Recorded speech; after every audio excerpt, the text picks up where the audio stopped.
Mahigit isang oras lang delayed ang nakatakdasan ng sesyon sa Senado ngayong unang araw ng Hunyo. Present ang 11 minority senator pero walang taga-mayorya. Nakatutok doon live si Sandra Aguinaldo. Sandra, nasaan ang mayorya? Yes, Ivan, ngayon nga po ay nagpapatuloy pa nga po tayo nag-iintay dahil ngayong hapon lang naaresto itong si Senador Jinggoy Estrada sa kasong plunder at nakita namin, Ivan, na sa kanyang pag-alis yung ilan sa mga sasakyang kasunod niya ay naroon po ang ilang senador at kabilang nga po sa nakita itong si Senate President Alan Peter Cayetano na sumusunod dun sa kanyang convoy.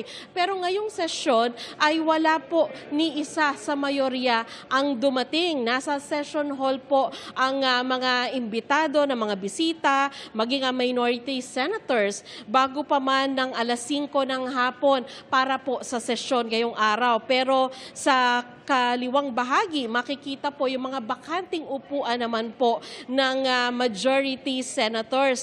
Ni isa po sa kanila ay walang dumating at bago alas 5:30 ng hapon ay kinausap po ni Senador Mig Zubiri ang Senate Secretary pero wala niyang pasabi kung darating po o hindi ang mayorya na kinabibilangan po ni Senate President Alan Peter Cayetano. Ayon po kay Zubiri at kay Senador Kiko Pangilinan ay maghihintay pa rin po dito ang minority bloc pero pinaliwanag din nilang may trabaho ang Senado na nakasalang sana ngayong araw pero hindi po maaksyonan. Narito po ang kanilang pahayag.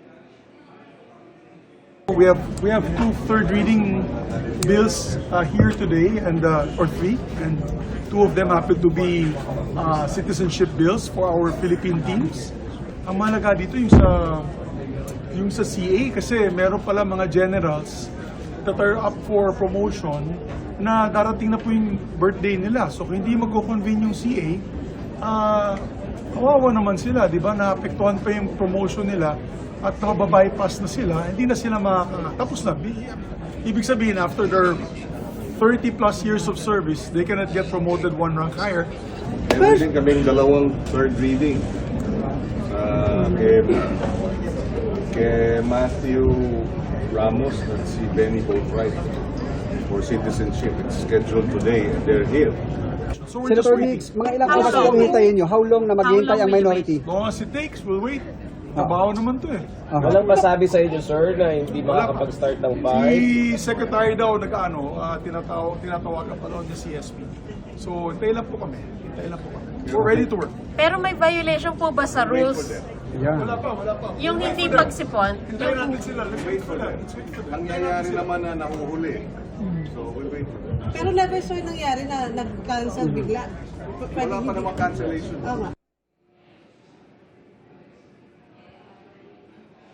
Ivan, naglabas nga ng statement ngayon si Senate President Alan Peter Cayetano pero doon sa statement na yon ay hindi po siya nagpaliwanag kung bakit wala pa po sila dito sa Senado. Ang sabi niya ay nagbigay siya ng mensahe sa minority senators ng Senado raw ay co-equal branch ng gobyerno at hindi prize o premyo para makamit nino man. Sinabi rin niya, Ivan, na ang nangyari daw sa kanilang kasamahan sa Senado ngayong araw ay nagpapabalik sa usapin na ito. Ang tanong raw niya sa kanyang mga kapwa senador ay kung maninindigan sila para sa independence ng Senado. Sabi pa niya, Ivan, and I quote, "The door is open. What you do with it is yours to answer to this institution and to the people watching it." So yan po ang pinakahuling pahayag mula dito kay Senate President Cayetano at patuloy tayo nag-aabang, Ivan, kung magpapatuloy po ang sesyon ng Senado ngayong araw. Ivan?